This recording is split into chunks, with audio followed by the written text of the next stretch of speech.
ಪ್ರಥಮ ಬಾರಿಗೆ ನಮ್ಮದು ಮೊದಲನೇ ಪಿಕ್ಚರು 75ನೇ ವಯಸ್ಸಲ್ಲಿ ಪ್ರೇಮದ ಕಾಣಿಕೆ ಮಾಡಿದಾಗಿಂದ ಈಗ ಇತ್ತೀಚೆಗೆ ಎಷ್ಟು ಚಿತ್ರ ಬಂದಿದೆ. ಎಲ್ಲ ಅವರು ಬಾಲನಟ ಇರ್ಬೋದು, ಯುವ ನಟ ಇರ್ಬೋದು, ಎಲ್ಲ ಪಾತ್ರದಲ್ಲಿ ಅಪ್ಪಾಜಿ ಹೆಂಗೆ ಗೌರವ ಕಾಪಾಡ್ಕೊ ಬಂದವರು ಅದೇ ಥರ ಅವ್ರಿಗೆ ಮಂದಾಳ ಅವ್ನು ನೆನೆಸ್ಕೊಂಡ್ರೆ ಇವತ್ತು ಕಣ್ಣಲ್ಲಿ ನೀರು ಬರ್ತದೆ. ನಮ್ಮ ಪುನೀತ್ ಇದ್ದರೆ ಇನ್ನೂ ಭಾರಿ ಯಶಸ್ಸು ಕನ್ನಡಕ್ಕೆ ಒಂದು ಪಟಾಕಿ ಆಡಿಸ್ದಂಗೆ ಒಂದು ಕನ್ನಡ ಬಾವುಟ ಆಡಿಸ್ದಂಗೆ ಇರೋದು. ಇವತ್ತೇನೆಂದರೆ ಎಲ್ಲ ವೈಮನ್ಸ್ ಮಾಡ್ಕೊಬಿಟ್ಟು ಕನ್ನಡ ಚಿತ್ರದಲ್ಲಿ ಯಾರೇ ಮಾಡಲಿ ಯಾರೇ ನೋಡಲಿ ಅವ್ರು ಇವತ್ತು ಅನ್ನೋರ್ ಚಿತ್ರ ಆಗ್ಬೋದು, ಪುನೀತ್ ಆಗ್ಬೋದು, ಶಿವಣ್ಣ ಆಗ್ಬೋದು, ರಾಘಣ್ಣ ಆಗ್ಬೋದು, ಇಡೀ ದೊಡ್ಡ ಮನೆ ಕುಟುಂಬ ಒಂದು ಸಮುದ್ರ ಇದ್ದಂಗೆ. ಸಮುದ್ರದಲ್ಲಿ ಎಷ್ಟು ಜನ ಬಂದ್ರೂ ನೀರು ತಗೊಂಡ್ರು ಅದು ಬರ್ದಾಗಲ್ಲ. ಆ ಥರ ನಮ್ಮ ಪುನೀತ್ ರಾಜ್ಕುಮಾರ್ ಚಿತ್ರ ಯಾವತ್ತೂ ಅದ್ದೂರಿಯಾಗಿ ನೋಡಿ. ಇವತ್ತು 17ನೇ ತಾರೀಕು ಪುನೀತ್ ರಾಜ್ಕುಮಾರ್ ಹುಟ್ಟಿದಬ್ಬ. ಅದ್ರ ಪ್ರಯುಕ್ತ ನಮ್ಮ ಆಕಾಶ್ ಪಿಕ್ಚರ್ ರಿಲೀಸ್ ಆಗಿದೆ. ಮನೆ ಎಲ್ಲ ಕುಂತ್ಕೊಂಡು ನೋಡೋ ಅಂಥ ಚಿತ್ರ. ಒಂದು ಅಣ್ಣ ತಂಗಿ ಆಗ್ಬೋದು, ಒಂದು ತಂದೆ ತಾಯಿ ಆಗ್ಬೋದು, ಒಂದು ಸಂಸಾರ ಕುಟುಂಬ ಅಂದರೆ ಅಪ್ಪಾಜಿ ಪಿಕ್ಚರು ಪ್ರತಿ ಒಂದು ಪಿಕ್ಚರು ನೋಡೋ ಅಂಥ ಭಾವನೆ ಇದೆ. ಅದರಲ್ಲಿ ಎಲ್ಲರೂ ಕರ್ನಾಟಕ ಜನ ನೋಡಿ ಸಂತೋಷ ಪಡಿ, ಕೆಟ್ಟದಾಗಿ ಬಯಸ್ಬೇಡಿ, ಕೆಟ್ಟದಾಗಿ ಹೋಗ್ಬೇಡಿ. ನಾನು ಇವಾಗ ಆಕಾಶ್ ಪಿಕ್ಚರ್ 25ನೇ ಸರಿ ನೋಡಿರೋದು. ಮೇನ್ ಖಾಲಿ 50 ದಿವಸ ಓಡ್ತದೆ ಅಂದ್ರೆ 25 ವಾರ ಮಾಡಿದೋ.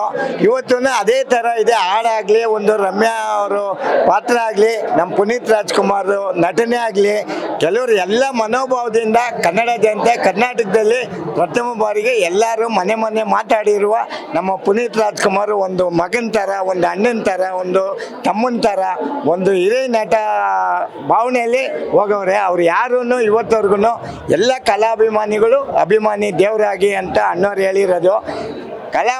ಕಲಾ ಅಭಿಮಾನಿಗೆ ಭೇದ ಇಲ್ಲ. ಎಲ್ಲ ಚಿತ್ರ ನೋಡಿ ಎಲ್ಲ ಭಾವನೆ ಮಾಡಿ ಎಲ್ಲರೂ ಒಳ್ಳೆಯದಾಗಿ ನೋಡಬೇಕು.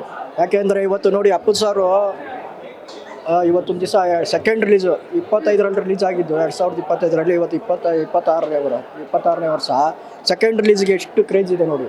ಆ ಕ್ರೇಜ್ನ ಹಂಗೆ ಉಳಿಸ್ಬೇಕು. ಯಾಕೆಂದರೆ ಫ್ಯಾನ್ಸ್ ವಾರ್ ಮಾಡಬೇಡಿ. ಯಾರು ಫ್ಯಾನ್ಸ್ ವಾರ್ ಮಾಡೋದ್ರಿಂದ ತೊಂದರೆ ಆಗುತ್ತೆ ಹೊರತು ಅನಾನುಕೂಲಗಳಾಗುತ್ತೆ ಹೊರತು ಒಳ್ಳೇದಂತೂ ಆಗಲ್ಲ. ಇವಾಗ ನೋಡಿ ಅಪ್ಪು ಸಾರು ಬಂದವ್ರೆ, ದರ್ಶನ್ಗೂ ಸಿನಿಮಾ ನೋಡಲಿ, ಎಲ್ಲಾರ್ದು ನೋಡಲಿ, ಅವ್ರು ಬಂದ್ಬಿಟ್ಟು ಇವಾಗ ಅವನು ಹಂಗೆ ಇವನು ಹಿಂಗೆ ಅವೆಲ್ಲ ಮಾತಾಡ್ತಾರೆ. ನೋಡಿದ್ದೀವಿ, ಮೀಡಿಯಾದಲ್ಲೂ ನೋಡಿದ್ದೀರಿ, ನಾನು ಎಲ್ಲ ನೋಡ್ತಾ ಇರ್ತೀವಿ. ಆದರೆ ಯಾರು ಅದನ್ನು ಮಾಡಬಾರ್ದು. ಎಲ್ಲ ಕನ್ನಡಿಗರು ಒಂದೇ, ಎಲ್ಲ ದರ್ಶನ್ ಒಂದೇ, ಪುನೀತ್ ರಾಜ್ಕುಮಾರ್ ಇವಾಗಿಲ್ಲ. ಆದ್ರೂ ಇದ್ರೂ ನೋಡಿ ಕ್ರೇಜ್ ನೋಡಿ, ಕ್ರೇಜ್ ನೀವೇ ನೋಡಿ ಮೇಡಮ್, ಎಷ್ಟು ಕ್ರೇಜ್ ಇದೆ. ಚಿಂದಿ ಚಿತ್ರಾನ್ನ ನಮಗೆಲ್ಲ ಮೊಸರನ್ನ ಊಟ ಮಾಡಿದಷ್ಟು ಸಂತೋಷ.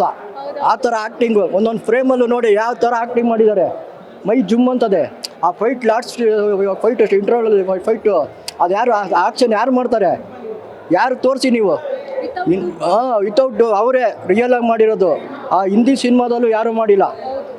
ನೀವು ಎಲ್ಲೇ ಯಾವುದೇ ಇದೆ ತೊಗೊಳ್ಳಿ, ಅದರಲ್ಲೂ ಒಂದೊಂದು ಫ್ರೇಮಲ್ಲೂ ಆ ಡ್ಯಾನ್ಸ್ ಆಗಿರ್ಬೋದು, ಏನು ಆ ಡ್ಯಾನ್ಸ್ ಕೂತ್ಕೊಂಡು ಪಲ್ಟೇರಿಗಳಿಂದ ಹಿಡ್ದು ವಯಸ್ಸಾದವರು ಬಂದು ನೋಡ್ಬೇಕು ಸಿನಿಮಾ. ಅವಲೇ ನಮ್ಮ ಕನ್ನಡ ಸಿನಿಮಾಗೆ ಬೆಲೆ ಬರೋದು. ಇವತ್ತು ಏನು ಗೊತ್ತಾ, ಈ ಸಿನಿಮಾ ಎಲ್ಲ ಇವು ಆಲ್ ಓವರ್ ಕರ್ನಾಟಕ ಎಷ್ಟು ಇದಾಗಿದೆ. ಇವತ್ತು ಆ ಸಿನಿಮಾಗೆ ನಾವು ದೇವ್ರನ್ನ ನೋಡೋಕೆ ಬಂದಿದ್ದೀವಿ, ದೇವ್ರ ಸಿನಿಮಾ ನೋಡಿದ್ದೀವಿ. ಅಲ್ಲಿ ಅನುದಾನ ಮಾಡ್ತಾರೆ, ಪ್ರಸಾದ ತಿನ್ಕೊಂಡು ಹೋಗ್ತೀವಿ. ಇವಾಗ ಆ ಟಿಕೆಟು 120 ರೂಪಾಯಿ ಕೊಟ್ಟಿರೋ ಟಿಕೆಟ್ನ ಅದು ಅವ್ರಿಗಂತೂ ಅವ್ರಿಗೆ ಬೇಡ ದುಡ್ಡು. ಅನಾಥಾಶ್ರಮಕ್ಕೆ ಹೆಲ್ಪ್ ಆಗುತ್ತೆ. 100,000 ಜನನ ನಡೆಸ್ತಾವ್ರೆ. ಅವ್ರು ನಡೆಸ್ತಾಯಿದ್ರು, ಅಣ್ಣವ್ರು ನಡೆಸ್ತಾಯಿದ್ರು. ಪುನೀತ್ ರಾಜ್ಕುಮಾರ್ ಅವರು ವಹಿಸ್ಕೊಂಡಿದ್ರು. ಅವ್ರು ಸತ್ತಾದ್ಮೇಲೆ ಇವಾಗ ಅಶ್ವಿನಿ ಮೇಡಮು, ಶಿವರಾಜ್ ಕುಮಾರ್ ಮತ್ತು ಗೀತಕ್ಕ ಇವರೆಲ್ಲ ವಹಿಸ್ಕೊಂಡು ಮಾಡ್ತಾಯಿದ್ದಾರೆ. ಆ ದುಡ್ಡು ಅವ್ರಿಗೇನು ಬೇಕಾಗಿಲ್ಲ. ಇವಾಗ ನೋಡಿ, ಇವಾಗ 2 ಥಿಯೇಟ್ರ್ ಜನ ವಾಪಸ್ ಹೋದ್ರು. ಮಾರ್ನಿಂಗ್ ಶೋ ಯಾರಿಗೂ ಟಿಕೆಟ್ ಸಿಕ್ಕಿಲ್ಲ. 2 ಥಿಯೇಟ್ರ್ ಜನ ವಾಪಸ್ ಹೋಗಿದ್ದಾರೆ. ಇನ್ನು ವಿತ್ತು ಬ್ಲ್ಯಾಕ್ ಇರೋರು ಬ್ಲ್ಯಾಕ್ ತೊಗೊಂಡು ನೋಡಿದ್ದಾರೆ, ಇಲ್ದೇದವರು ವಾಪಸ್ಸು ಇವಾಗ ಫಸ್ಟ್ ಶೋಗೋ ಸೆಕೆಂಡ್ ಶೋಗೋ ಬರ್ತಾರೆ. ಅದಕ್ಕೆ ಹೇಳೋದು, ಯಾರೂ ಆಗಲಿ ಮೇಡಮ್, ಒಂದು ಹೇಳ್ತೀನಿ ಕೇಳಿ, ಕನ್ನಡ ಪಿಕ್ಚರ್ನ ಥಿಯೇಟ್ರಿಗೆ ಬಂದು ನೋಡಬೇಕು, ಥಿಯೇಟ್ರಲ್ಲೇ ನೋಡಬೇಕು. ಆಮೇಲೆ ಫ್ಯಾನ್ಸ್ ವಾರ್ ಮಾಡಲೇಬಾರ್ದು. ಫ್ಯಾನ್ಸ್ ವಾರ್ ಮಾಡೋದ್ರಿಂದ ನಮ್ಮ ಕನ್ನಡಕ್ಕೆ ಏಟು ಬೀಳ್ತದೆ, ಕನ್ನಡ ಇಂಡಸ್ಟ್ರಿಗೆ ಏಟು ಬೀಳ್ತದೆ. ಆದ್ದರಿಂದ ಅವರು ಇವರು ಅಂತಲ್ಲ, ಎಲ್ಲರದ್ದು ಸಿನಿಮಾನು ನೋಡಿ. ಅಣ್ಣವರು ಬೆಳೆಸಿರೋ ಕುಟುಂಬ ಇದು.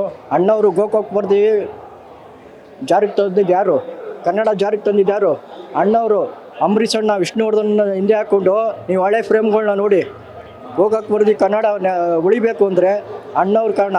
ಆ ಅಣ್ಣವ್ರಿಗೆ ಮರ್ಯಾದೆ ಕೊಟ್ಕೊಂಡು ಇವತ್ತು ಫ್ಯಾನ್ಸ್ ವಾರ್ ಮಾಡಿದೆ, ಮತ್ತೊಂದು ಮಾಡಿದೆ. ಮಾಡೋಕ್ಕೆ ಹೋಗ್ಬೇಡಿ.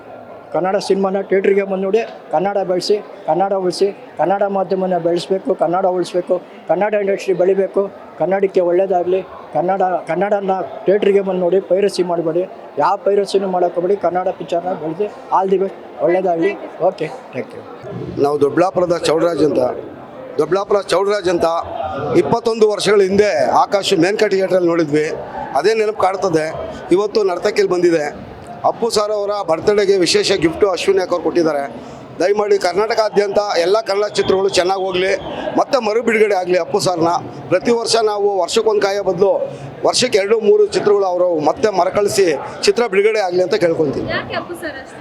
ಯಾಕೆಂದರೆ ಅಪ್ಪು ಸರ್ ನೋಡಿ, ಆಡು ಮುಟ್ಟಿದ ಸೊಪ್ಪಿಲ್ಲ, ಅಣ್ಣವರ ಅಭಿನಯದ ಪಾತ್ರಗಳಿಲ್ಲ ಅಂತ ಸುಮ್ಮನೆ ಹೇಳಲ್ಲ. ಅದೇ ರೀತಿ ಅಪ್ಪು ಅವರು ಗೆಲ್ಲದ ಮನಸ್ಸುಗಳಿಲ್ಲ ಅನ್ಬೋದು. ಆ ರೀತಿ ಎಲ್ಲರ ಮನಸ್ಸನ್ನು ಗೆದ್ದಿದ್ದಾರೆ. ಕನ್ನಡ ಚಿತ್ರರಂಗಕ್ಕೆ ಅವತ್ತಿನ ಬಾಲನಟನಾಗಿಂದ ರಾಷ್ಟ್ರ